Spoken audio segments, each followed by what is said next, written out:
ঘটনার সম্বন্ধে পুলিশ সূত্রে খবর, গতকাল সকাল ৯টায় প্রকাশ্য দিবালোকে সরকারি পানীয় জলের পাইপ চুরি করার খবর পায় আসানসোল দুর্গাপুর পুলিশ কমিশনারেটের কুলটি থানার নিয়ামতপুর ফাঁড়ির পুলিশ।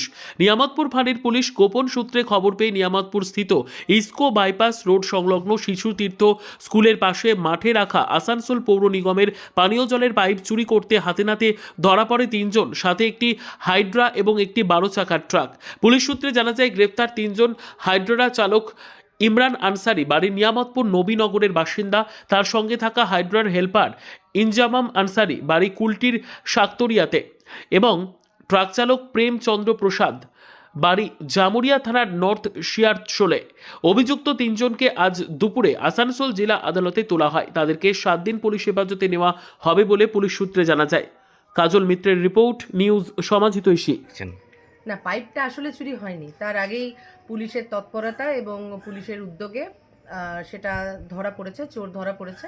এটা সত্যি কথাই, এটা নিয়ামতপুর পুলিশের একটা অনেক বড় সাফল্য যে আমাদের তো এখানে পাইপলাইনের কাজ চলছেই এবং বিশাল আকারের পাইপ এখানে রোড সাইডে নামানো আছে।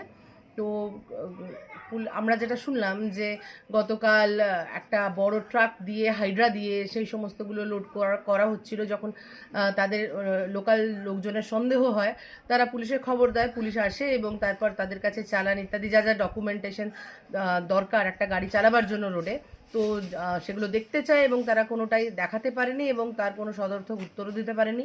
ফলত তাদেরকে গ্রেপ্তার করা হয়েছে, গাড়িগুলো বাজেয়াপ্ত করা হয়েছে।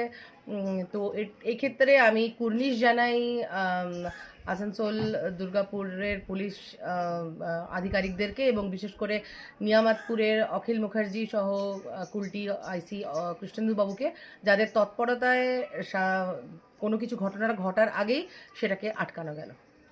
ধন্যবাদ।